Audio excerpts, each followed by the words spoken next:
conscientiously lest you get dragged in. Why? Because it is more likely that their evil will spread to you than that your holiness will spread to them, because that's the way this world is right now. And if we have any other understanding of what's going on now, I think we're just flat out naive. Conscientious engagement in the world seems to summarize best the biblical intent.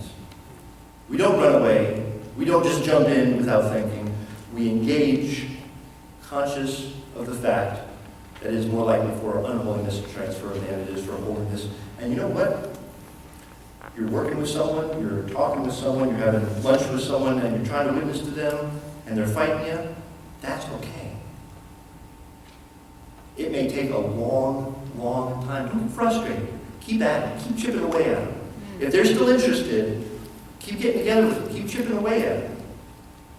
Just know it's going to take a long, long time.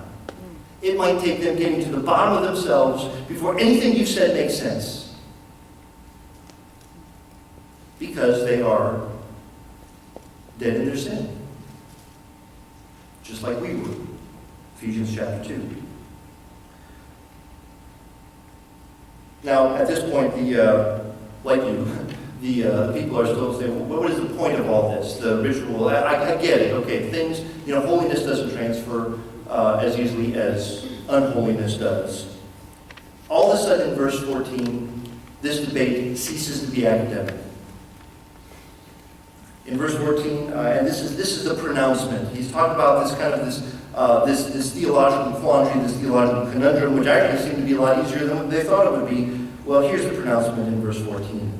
Then Haggai answered and said, "So is this people, and so is this nation before me, declares the Lord, and so is every work of their hands, and what they offer there is unclean." Hey man, we were just having a little academic debate. What's going on here? Well, what's going on is that God is seeing, yes, the temple is being built. Yes, things are moving forward externally the way they should, but apparently there still resides some very significant sin problems in the community. Their apathy, maybe their bad perspectives, maybe their wrong priorities, maybe their own moral impurity.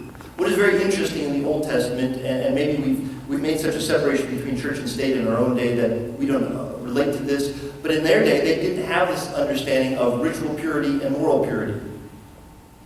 The way Leviticus, the way Deuteronomy, the way the Old Testament is set up is that ritual purity and moral purity are the exact same thing.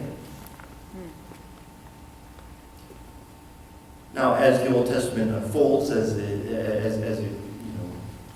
people start to get away from that, they start thinking, hey, I can be ritualistically pure even though I'm not morally pure.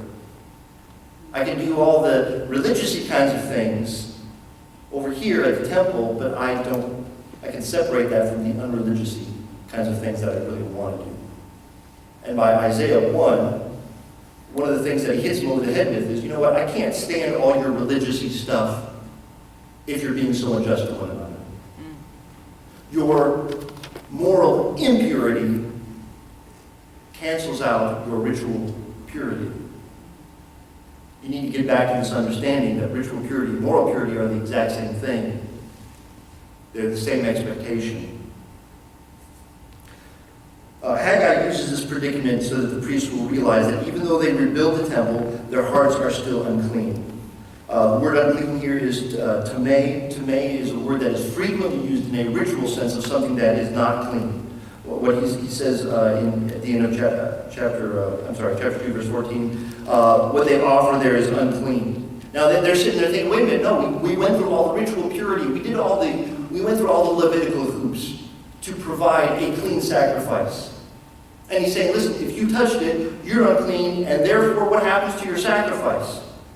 It becomes unclean too. Notice what he says. He says, so is this people unclean. So is this nation before me unclean. And then look at this further pronouncement. And so is every work of their hands. And you say, come on, man, something's got it. I must have done something well. And saying, listen, if you are unclean, everything you do is unclean. It doesn't matter that now you're building the temple. That's great. We got that thing fixed. This wrong priority. But if you're building the temple with unclean hands, that doesn't sanctify the temple. In fact, worse, now you have a temple that is unclean. What they offer there is unclean. It's interesting, he uses the word the doing of their hands, which is similar to the word asah, which is the word to do. I mean, just the action, the work, every work of their hands, is the word ma'asah. The things you do. He has just said you need to do. You need to work. But you need to work with a pure heart, because if you don't work with a pure heart, then you contaminate the things that are the work of your hands. A couple more minutes. I love, as I'm reading through this, it reminds me of my first year when we were in Texas. That summer I worked for a painter. He was a guy that went to our church, and I thought this guy he was militant about cleaning brushes. I mean, he was religious about cleaning brushes. I'd dip it in, slap it off, rinse it off, and do it again. He was crazy about this. So early on in my painting career, he dropped me off at the house. I was going to do a couple rooms, and I have all the paint and everything, and I have all the materials. He shows me where the hose is, and I'm going to, this is where this is how you have to clean it. Yes, I know how to clean a paintbrush. So I paint this kind of one room. I think it's magenta. Is that red? I don't know. I know like 7 colors. That's all I know. Anyway, so it's red, and I paint this house, and it's red, or this one room, and it's going to be red. And I get done with it. I do the trim around it, and then I roll. And then I'm going to take my trim brush, and I take it out, and I clean it off.